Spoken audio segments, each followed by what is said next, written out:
Mga kapaglaom, maayong buntag kaninyong tanan og happy midweek. Ang atong hilisgutan karong Disyembre 4, giuluhan og samtang siya hikaplagan pa. Ang atong teksto makita sa Isaiah 55:6. Pangitaan ninyo si Jehova samtang siya hikaplagan pa. Sangpita siya samtang anaa pa siya sa duol. Kapaglaom, adunay maabot sa madali og siguro nga ang tibuok kalibutan sad-an diha sa mga lumulupyo sa dakong mga syudad tungod sa makanunayon nga pag-uswag sa determinado nga pagkadautan. Ang Dios naghatag og kinabuhi sa mga tawo aron nga pinaagi sa kahibalo sa pulong o pinaagi sa pagbuhat sa iyang mga prinsipyo ang mga tawo mahiusa sa Dios o masinugtanon sa Dios ng kabubuton. Apan ang yawa nagabuhat kanunay pinaagi sa daghang mga pamaagi aron sa pagdala sa mga tawo ngadto sa dili pag-uyon sa Dios. Sa kalibutan sa wala pang lunok, ang katawhan naghimo sa tanang mga pamaagi ug malimbungong mga buhat aron nga walay epekto ang balaod ni Jehova. Ilang gisalikway ang iyang kagamhanan tungod kay kini nakabalda sa ilang mga laraw. Sama sa mga adlaw sa wala pang lunok, mauman usab karon ang panahon nga anaa kanato nga ang Dios magpadayag sa iyang walay kinutubang gahom.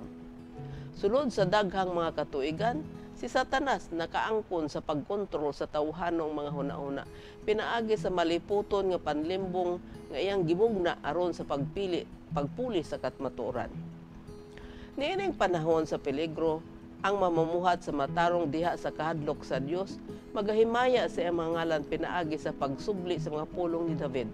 Kini mauna ang panahon alang kanimo o Ginoo nga magabuhat kay ilang gihimo nga walay kapuslanan ang imong kasubuan. Ang atong Dios mao'y Dios sa kaluoy. Kauban sa iyang hataas nga pailob ug malumo nga kaluoy. Siya nakasabot sa mga malapason sa iyang kasuguan.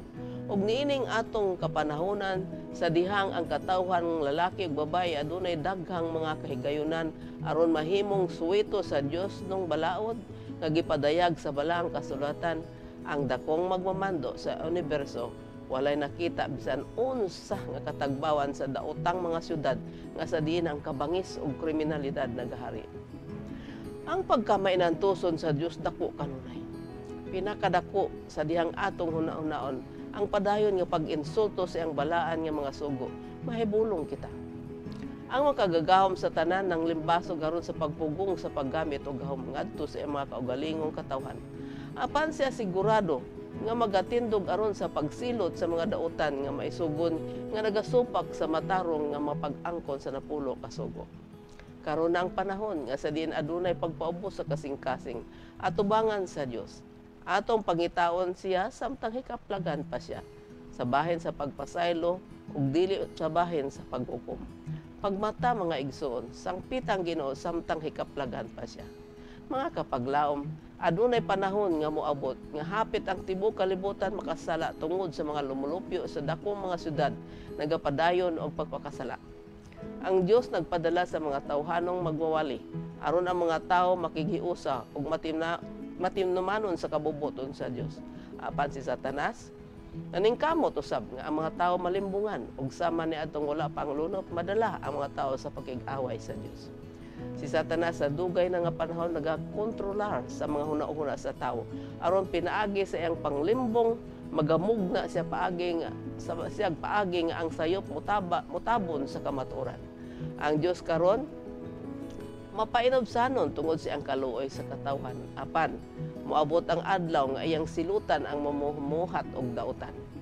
Busa atong pangitaon karon ang Dios ug magpaubos samtang siya hikaplagan pa. Apan moabot ang adlaw nga ang tanang binuhatan paghukman, busa magmatakit ang tanan. Tawgang Ginoo samtang siya hikaplagan pa. Mag-ampo kita. Dios ug mahigugmaon na mga man sa langit. Kami nahibalo nga ang kalibutan karon napuno na sa kasalanan. Ang mga kabangis ug krimen nagapanghitabo na sa tibuok kalibutan. Salamat nga pinaagi sa imong mga pulong kami makapangandam og nga samtang ikaw hikaplagan pa kami nagapanawag kanimo ug tabangi kami nga magmasinulondon sa imong kabubuton sa ngalan ni Hesus. Amen.